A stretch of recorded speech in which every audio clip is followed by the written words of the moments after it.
Good morning everyone, welcome to my another blog. অঙ্কিতার কথায় তোমাদের সকলকে স্বাগত জানিয়ে আজকের দিনটি শুরু করছি এবং একটা নতুন ব্লগ শুরু করছি। ঠিক আছে, এখন বাজে সকাল 11টা। সকালবেলা উঠে রিওকে ডালিয়া করে দিয়েছি, ডালিয়া করে খাইয়ে ওর বাবা ওকে নিয়ে গেল আঁকতে, সাথে গেল ওর বাবা বাজারে, ওকে আঁকতে ঢুকিয়ে ওর বাবা বাজার করতে যাবে। আর আমি এখন এই যে চলে এসেছি ভাতের হাঁড়ি নিয়ে, ভাত বসাতে রান্নাঘর থেকে আজকে ব্লগটা শুরু করছি, যেহেতু সকাল থেকে শুরু করিনি। সকালবেলা উঠে রিওর ডালিয়াটা বসিয়ে নিজে ফ্রেশ হয়ে তারপরে চলে গেছিলাম বিছানা তুলতে। বিছানা তুলে নিয়েছি, ঘর দুয়ার পরিষ্কার করে নিয়েছি, রিওকে খাওয়ালাম, খাইয়ে টাইয়ে পাঠিয়ে দিলাম। আর এখন এসেছি ভাত বসাতে, রিওর বাবা এসে খাবে যেহেতু। ঠিক আছে, তাহলে চলো ভাতটা বসিয়ে নিই। ভাত বসাবো, একটু ডাল বসাবো, ডাল সেদ্ধ, রিওর বাবা খাবে যেহেতু। তাহলে চলো সারাদিন কী করছি না করছি তোমরা দেখতে থাকো, সঙ্গে থাকো। ঠিক আছে, আর অবশ্যই আজ সানডে যেহেতু নিশ্চয়ই স্পেশাল কিছু মেনু হবে, তোমাদের সাথে শেয়ার করব। যদি কোথাও ঘুরতে যাই তাও তোমাদের সাথে শেয়ার করব। ঠিক আছে, দেখতে থাকো। এই দেখো রান্নাঘরে এসে ফার্স্টেই ভাতের হাঁড়ি বসিয়ে দিলাম, ভাত বসাবো। হলো গ্যাস জ্বলছে না কেন? নব অফ করা।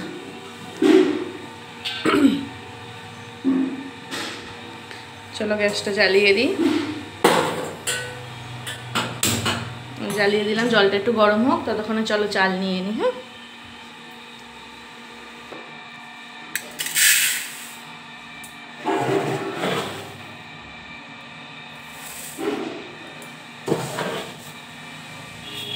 ব্যাস হয়ে গেল আমার চাল নেওয়া।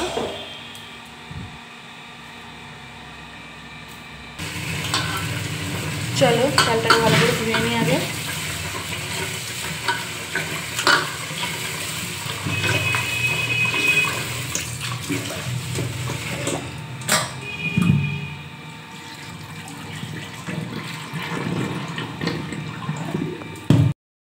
এই যে ডালটাও বসিয়ে দিলাম, আর এই যে কেটে নিয়েছি পেঁপেটা চলো ধুয়ে দিয়ে দিই। এই যে পেঁপে অল্প একটু ছিঁড়ে এক বেলার মতোই দিলাম, বেশি দিলাম না। ঠিক আছে, এবার ভাত ডাল বসানো হয়ে গেল। এবার অপেক্ষা করি বরমশাই কখন আসবে বাজার নিয়ে, তারপরে কাটাকাটি করব, তারপর রান্না বসাবো। অলরেডি 11:10 বাজে। ঠিক আছে, চলো দেখতে থাকো বরমশাই কখন আসে, কি নিয়ে আসে দেখি। মাছ মাংস হয়তো দুটোই আনবে, যেহেতু রবিবার, ছেলে চিকেন খাবেই। সকালবেলায় বলা হয়ে গেছে বাবা চিকেন আনবে কিন্তু, আর মা যেহেতু চিকেন খায় না, জন্য মাছ তো আনতেই হবে। ঠিক আছে, দেখতে থাকো সারাদিন। ঠিক আছে, এই দেখো কালকে বরমশাইয়ের জন্য রাত্রেবেলায় খাবার নিয়ে এসেছিলাম ও বাড়ি থেকে। মা দিয়ে দিয়েছিলো লুচি আলুর দম, বরমশাই খায়নি, ভাত খেয়েছিল, তাই ওটা রয়ে গেছে। এখন আমি টিফিন করে নিচ্ছি সকালে। এটাই আজকে আমার টিফিন হয়ে গেল, বুঝতে পারছো? এই দেখো বরমশাই আজ বাজার থেকে এনেছে পাবদা মাছ আর এনেছে চিকেন। দুটোকেই ভালো করে ধুয়ে নিয়েছি, ধুয়ে নুন হলুদ মাখিয়ে রেখেছি, আর চিকেনে লেবুও মাখিয়ে রেখেছি সাথে। এই দেখো মাংসের জন্য আলু কেটে নিয়েছি, পেঁয়াজ, টমেটো, আদা, রসুন, লঙ্কা অল্প দেবো, ছেলেটার অসুবিধা হয় বলে খেতে। ঠিক আছে, আর এখানে এই যে পটল ভাজা করবো আর ভেন্ডি ভাজা করবো। ঠিক আছে, আর এই দেখো এদিকে মা করলো আলু বেগুন বড়ি দিয়ে ঝোল করলো একটা পাতলা, মায়ের জন্য, আমিও একটু খাবো হয়তো। ঠিক আছে, আর এই যে এখানে ডাল রয়েছে, ফোড়ন দিয়ে দিয়েছি। তাহলে রান্নাটা সেরে ফেলি একবার। ঠিক আছে, তারপরে রান্না হয়ে গেলে তোমাদের ফাইনাল লুক শেয়ার করতে আসছে একবার। ঠিক আছে, আর রান্না দেখাচ্ছি না কারণ প্রচণ্ড গরম, রান্নাঘরে আরও গরম লাগছে, নেওয়া যাচ্ছে না। একবার রান্না সেরে তোমাদের সামনে আসছি। ঠিক আছে, আর রিও একে টেকে বাড়ি এসে গেছে, এখন শশা খাচ্ছে, তোমাদের পরে দেখাচ্ছি। ওকে স্নান ধান করিয়ে একদম ফ্রেশ করে দিয়েছি। চিকেন কষা হতে হতেই মা চিকেন কষা দাও খাবো। এই দেখো 2 পিস নিয়ে বসে পড়েছে একদম চিকেন কষা খেতে। কেমন হয়েছে? ঝাল হয়েছে? হয়নি তো? খেতে পারবা তুমি?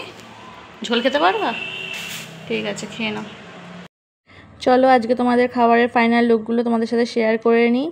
এই প্রথমেই রয়েছে বেগুন আলু দিয়ে বড়ি দিয়ে ঝোল, তারপরে ছিল ডাল, আর ওখানে করেছি আমের চাটনি, আর এই দিকে রয়েছে দেখো তোমাদের পাবদা মাছের ঝাল করেছিলাম, পেঁয়াজ টমেটো জিরের গুঁড়ো দিয়ে ঝোল করেছিলাম একটা, আর নিচে ছিল পটল ভাজা ভেন্ডি ভাজা ডালের সাথে খাওয়ার জন্য, আর এই যে চিকেনের ঝোল কষা ঝোল মাঝামাঝি একটু গ্রেভি মতো করেছি, ঠিক আছে।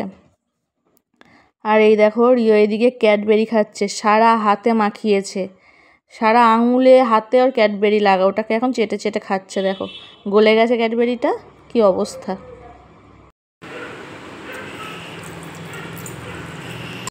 এই যে দুপুরবেলা স্নান ধান সেরে একদম রিওকে নিয়ে খেতে বসে পড়েছি আজকে সবাই একসাথে। এই যে রিওর বাবাও খাচ্ছে, এদিকে মা খাচ্ছে, ঠিক আছে। শুধু আমিই খাচ্ছি না, কারণ আমি রিওকে খাওয়াচ্ছিলাম। রিও কখন খাওয়া শেষ হবে তারপরে আমার খাওয়া শুরু হবে, বুঝলে। রিও এখন 10 ঘন্টা ধরে এই যে গাল ফুলিয়ে রেখে দিয়েছে, দেখতে পাচ্ছ ওই গাল ফোলা। এই যে দেখো অ্যাট লাস্ট রিওর খাওয়া শেষ হয়েছে আধ ঘন্টা পরে, তারপরে আমি খাওয়ার সুযোগ পেয়েছি আর কি। এই যে মা, রিওর বাবা সবার এখন খাওয়া শেষের দিকে প্রায়, তখন আমি খাওয়া শুরু করলাম। যাই হোক খেয়ে নিই সবাই, ঠিক আছে। সবাই মিলে এখন গল্প করতে করতে খাচ্ছি। রিওর বাবা কি একটা বলছিল, সেই নিয়েই কথা বলছিলাম। আর রিওর ঠাম্মি এদিকে বলছে খাওয়ার সময় ভিডিও করিস না, ঠিক আছে। যাই হোক কিছু একটা নিয়ে আলোচনা হচ্ছিল, আমার মনে নেই ঠিক মতো। আর রিও এদিকে ভিডিও করে দিচ্ছিল আমাদের। তোমাদের সামনে এলাম, সেই দুপুরবেলায় খাওয়ার টাইমে দেখা হয়েছে, তারপরে দেখা হয়নি। তারপরে আমরা তিনজনই তারপর অনেকক্ষণ ঘুমিয়েছি, প্রায় 1.5 ঘন্টা মতো। ঘুম থেকে উঠে কাজের দিদি আসেনি, উঠে ঘর মুছলাম বিকেলবেলায় দিয়ে। এখন এই যে সন্ধ্যা হয়ে গেছে, রিওকে বললাম কিছু খা, রিও কিচ্ছু খেলো না, না খেয়ে বললাম চলো একটু ঘুরে আসি। রোববার দিন বাড়িতে ভালো লাগে না সন্ধ্যাবেলা, তাই হলো একটু ঘুরে আসি। এই যে রিও রেডি হয়ে গেছে, আমিও রেডি হয়ে গেছি। আর এইদিকে রিওর বাবা এই যে রেডি হচ্ছে, দেখতে পাচ্ছে না, এই যে রিওর বাবা রেডি হচ্ছে, ঠিক আছে। তাহলে চলো ঘুরে আসি। ওই আসো, তালা চাবি নিয়ে আসো, তালা দাও। জুতো পরেছিস? আটকা, জুতো আটকা। আরে বাইরে কি হাওয়া, ঝড় না। ছাতাটা নিয়ে চলো, লাল ছাতা নিয়ে এনে তো রিও ওখান থেকে, চলো।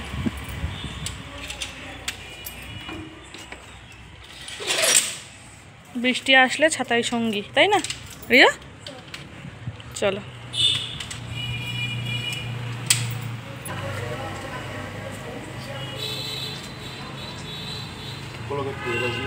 চলো চল চল চল চল।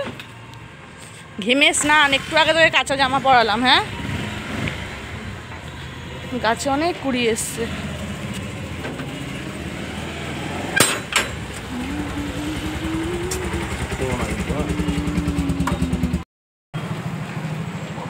এই পাগল কি করছিস? ওটা পড়ছিস? কি লেখা আছে?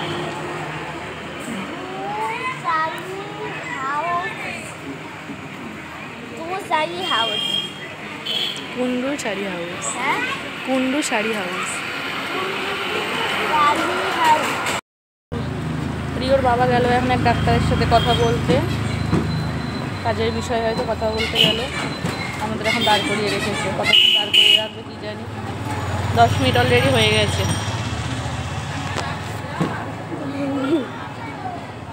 10 মিনিট অলরেডি হয়ে গেছে, এখন দেখা যাক কখন আসে। এই দাঁড়িয়ে থাকাই ভালো লাগে না। এই যে ঘুরে টুরে অনেকক্ষণ আগে বাড়ি চলে এসেছি, এসে খানিকক্ষণ বসেছিলাম। এই যে রিও পড়তে বসেছে, দেখো। কালকে ম্যাম ভার দিয়ে গেছে, আজকে তো আসেনি, কালকেও ভার করেনি, আজকেও ভার করেনি।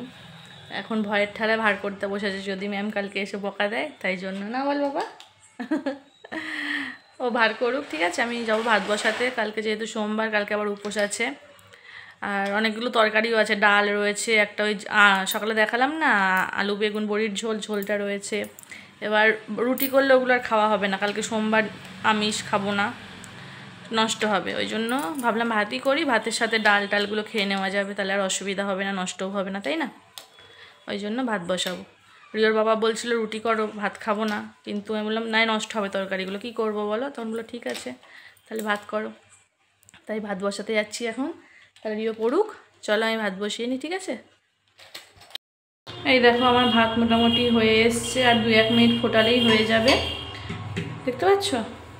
আর বাইরে জানো তো সন্ধ্যে থেকে সারা বিকেল দিয়ে দুপুর দিয়ে তো মেঘলা ছিল, সন্ধ্যে থেকে বিদ্যুৎ চমকাচ্ছিল। আর এখন এই দেখো বৃষ্টি শুরু হয়েছে, দেখেছো উষণ ভেজা, এক দু ফোঁটা করে পড়ছিল, একটুখানি জোরে হয়েছিল, আবার এখন কমে গেছে। রাত্রে মনে হচ্ছে আজ ভালো মতো বৃষ্টি হবে, বুঝতে পারছি না কি হবে আদৌ, যাই হোক হবে। এই দেখো হাওয়া দিচ্ছে, এত সুন্দর হাওয়া দিচ্ছে না, ঠান্ডা হাওয়াটা একদম। এই হাওয়ায় ছাদে বসে থাকতে হবে, যা ভালো লাগবে। আমরা ছাদে সেইভাবে যাই না বলে, আমাদের যেহেতু বাইরে দিয়ে সিঁড়ি, তো আগে তোমাদের দেখাইনি হয়তো, বাইরে দিয়ে সিঁড়ি বলে আমাদের ছাদে যাওয়ার অতটা চার থাকে না। এবার যদি ঘরের ভিতর দিয়ে আমাদের সিঁড়ি হতো তাহলে ঠিক ছাদে যাওয়াই হতো। কি সুন্দর হাওয়া দিচ্ছে গো। রিওর খাওয়া দাওয়া কমপ্লিট, আমি এখনও খাইনি, কারণ কেউ এখনও বাড়ি ঢোকেনি, 10টা বেজে গেছে। এই দেখো আমার চোখের এখানে অ্যালার্জি উঠলো, দেখেছো ফুলে রয়েছে, নাকের এখানে ফোলা, চোখে অ্যালার্জি, মানে যা তা অবস্থা। এই যে রিও বাবু শুয়ে পড়েছে, ওকে এবার ঘুম পাড়াবো, ঘুম টুম পাড়িয়ে তারপরে ওর বাবারা আসলে একসাথে আজকে খাওয়া দাওয়া করবো, কারণ আজকে অনেকটা বেলায় খেয়েছি তো পেটটা ভরা ভরা রয়েছে, ভালো লাগছে না, একটু পরেই খাবো। তাহলে রিওকে ঘুম পাড়িয়ে দিই, ঠিক আছে? ভিডিওটি আর বড় করলাম না, তোমরা সকলে ভালো থেকো, সুস্থ থেকো, এবং আমার ভিডিওটি ভালো লাগলে অবশ্যই লাইক, কমেন্ট, শেয়ার এবং সবাই সাবস্ক্রাইব করে আমার পাশে থেকো, ঠিক আছে? তাহলে কি বল, ততক্ষণের জন্য গুড নাইট, দেখা হবে নতুন একটি ভিডিওর সঙ্গে নতুন একটি দিনে, ঠিক আছে? বাই।